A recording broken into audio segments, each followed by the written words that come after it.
देखो ये टेंट लगा हुआ है ना, कितना अच्छा है। ये टेंट की छांव में हम सब बैठे हैं। 7 दिन के लिए हमें इसकी सुविधा मिली है। 7 दिन पूरे होते ही ये टेंट वाला अपना टेंट खोल लेगा। अब आप कहो रे भैया हमारे आसनसोल में लगा था, अब ये हमारा हो गया, अब इसे लगे रहने दो, इसे नहीं खोलने देंगे। नहीं, ये तुम्हें 7 दिन के लिए मिला है और व्यवस्था के लिए है कि आप इसकी छांव में बैठो। यहाँ आपको बैठने की व्यवस्था है, छाया है, ये व्यवस्था है सिर्फ 7 दिन की। 7 दिन पूरा होने दो, ये सब तंबू खुल जाएगा। उसी प्रकार आपका बेटा, आपकी बेटी, आपकी पत्नी और आपका पति आपको कुछ दिन के लिए मिले हैं, एक व्यवस्था के लिए मिले हैं कि इनके साथ रहकर आप ईश्वर की आराधना करो। इनके साथ, पत्नी के साथ।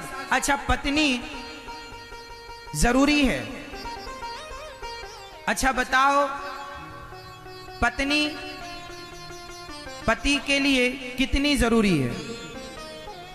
पत्नी आपकी किस में सहायक है? आजकल पत्नी लोग शादी क्यों करते हैं ये भी लोगों को नहीं पता।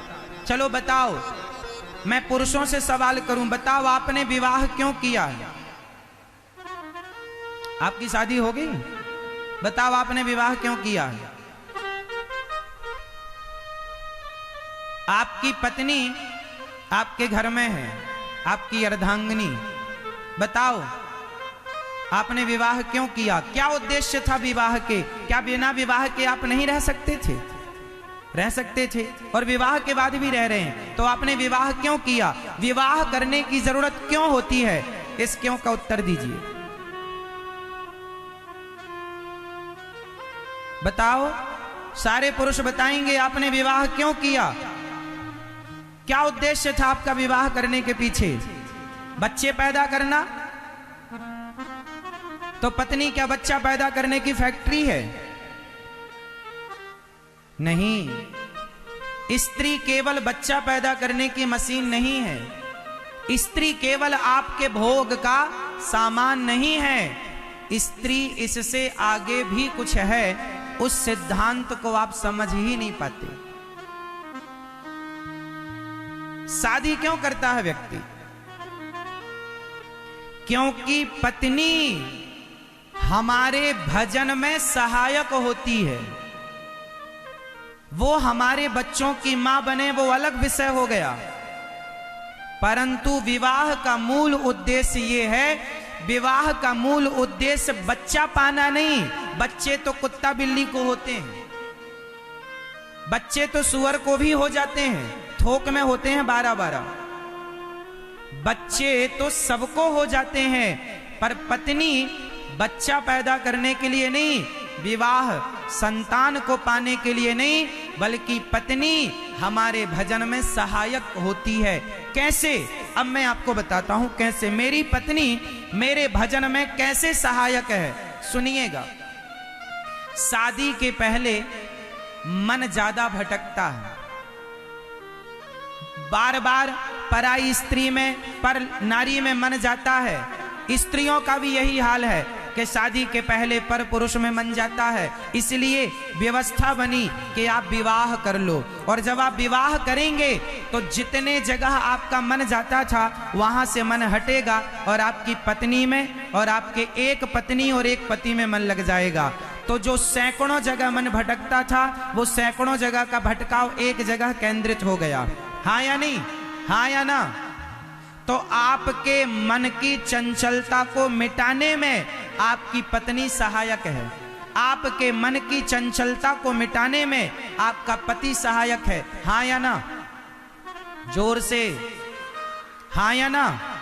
अब आपकी मन की चंचलता मिट गई। अब आप पति पत्नी दोनों रहो साथ में, और संसार का सुख भोगो, संसार का सुख लो, और संसार का सुख लेकर देखो कि कितना सुख है। जब ले लेना, जब तुम्हारा गले तक पेट भर जाए, तब समझ लेना कि अब इस सुख में कुछ नहीं रखा। सबसे बड़ा सुख भगवान की शरण में जाने का है। तो अब दोनों पति पत्नी जाओ और भगवान के चरणों में आत्मसमर्पण कर दो। ये होती है पत्नी और ये होता है पति।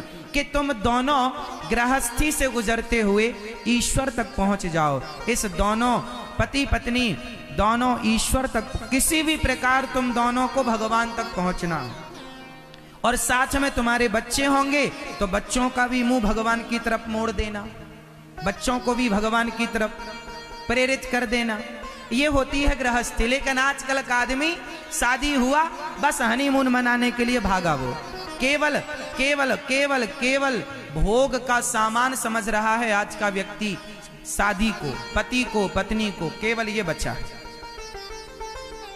इससे ज्यादा कोई ऊंची सोच नहीं है किसी की। इसलिए समझो, पहले के ऋषि मुनि विवाह करते थे तो केवल भगवान को प्राप्त करने के लिए, जो मन की चंचलता है कम हो, मिटे, और पूरी मन की चंचलता मिटकर भगवान में मन लग जाए। तो चित्रकेतु नाम के राजा ने अपने पुत्र का दिव्य ज्ञान सुना और उस ज्ञान को सुनकर उन्होंने अमल किया और संसार से नाता तोड़कर भगवान से नाता जोड़ा। तो आप अपनी पत्नी के साथ रहना, पति के साथ रहना, बच्चों के साथ रहना, लेकिन इन्हें अपना ना कहना, क्योंकि ये कभी आपके थे ही नहीं, ये सदा से भगवान के हैं। संपत्ति सब रघुपति के आही। संपत्ति किसकी है? जोर से, जोर से, भगवान की। सब कुछ किसका है? यहां तक कि मैं किसका हूं, आप किसके हैं? आपके शरीर पर भगवान का अधिकार है, आपका नहीं। यदि आपका अधिकार होता आपके शरीर में तो आप बुढ़े ना होते, आपके बाल ना पकते, आपकी आंखें कमजोर ना होती, आपका कमर कमजोर ना होती, आपके घुटने कमजोर ना होते, आपका शरीर जर्जर ना होता। इसका मतलब आपके शरीर पर आपका कोई अधिकार यदि है तो बताओ फिर आप बुढ़े क्यों हो गए? इसका मतलब इस बॉडी पर भी आपका कोई अधिकार, और आप कहते हैं ये बेटा मेरा है। पागलों की तरह बातें ना किया करो। तुम्हारे शरीर पर तुम्हारा अधिकार तो हो ना सका, तुम्हारी औलाद पर तुम्हारा अधिकार क्या होगा? सब पर भगवान का अधिकार है। इसलिए अपने आप को केवल समर्पित कर दो, यही एक रास्ता है। हे नाथ, तुम्हें सौंपती हूँ अमानत तुम्हारी, तुम्हें सौंपता हूँ अमानत तुम्हारी। कृपा की न होती जो आदत तुम्हारी, तो सूनी ही रहती अदालत तुम्हारी।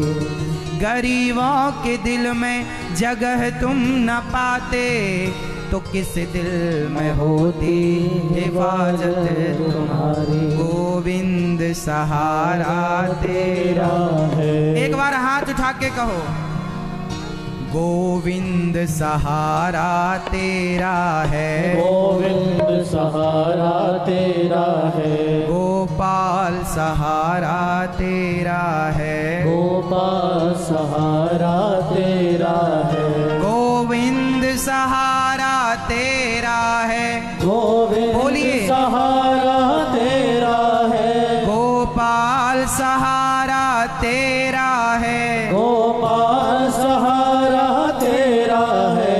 नंदलाल सहारा तेरा है। नंदलाल सहारा तेरा है। गोविंद सहारा तेरा है। गोविंद सहारा तेरा है।